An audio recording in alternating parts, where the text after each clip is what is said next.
Jadi Fudail mengatakan bahawa saya pergi dari situ. Saya tidak melakukan zina dengan wanita itu. Dan semasa saya berjalan, dia berkata saya melihat sekumpulan orang dan mereka bercakap sesama sendiri. Dan orang-orang di karavan ini sedang membuat keputusan sama ada terus jalan atau sama ada tidak jalan. Sebilangan orang dari kumpulan itu mengatakan, Marjan, jom, pergi. Sebilangan yang lain pula, tak, kita tunggu dulu.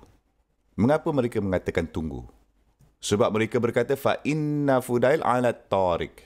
Mereka berkata kerana Fudail berada di jalan ini. Dan Fudail akan menyerang kita. Jom kita tunggu dulu, jangan pergi sekaranglah. Kerana kita tidak mahu jumpa dengan Fudail. Jadi Fudail sedang mendengarkan orang-orang ini. Bercakap tentang betapa mereka takut kepadanya.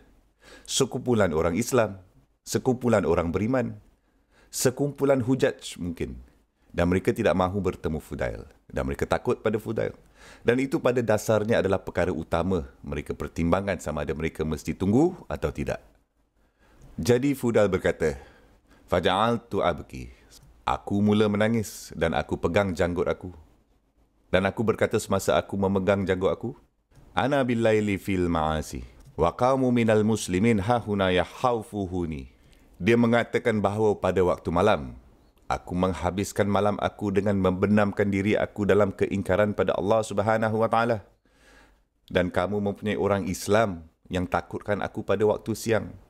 Wa ma arallaha sakhani ilaihim illa li'artada. Aku tidak melihat bahawa Allah Subhanahu wa taala membenarkan aku mendengarkan perbualan itu kecuali bahawa Allah Subhanahu wa taala mahukan aku untuk balik. Allah Subhanahu wa taala mengkehendaki aku balik kepadanya. Dan dia berkata lagi, Allahumma inni qad tubtu ilaik wa ja'altu taubati mujawaratil bait al-haram.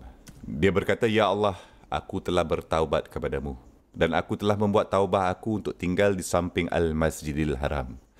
Jadi dia berpindah ke Mekah dan dia akan terus berada dalam persahabatan di samping para ulama Mekah.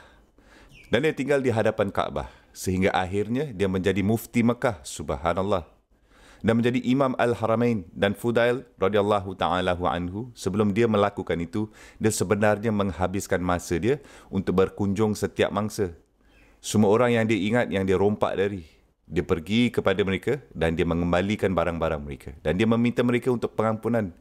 Dan kemudian dia berpindah ke Baitul Haram. Dan selebihnya adalah sejarah. Subhanallah. Semua dari ayah yang satu ini. Bukankah sudah waktunya?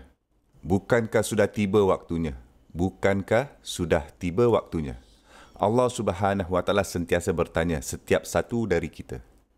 Bukankah sudah waktunya untuk hati kamu tunduk kepada Allah Subhanahu wa taala dan tidak membiarkan hati kamu untuk mengeras lagi? Bukankah sudah waktunya untuk membuat perubahan kekal dalam hidup kamu dan mendekati Allah Subhanahu wa taala?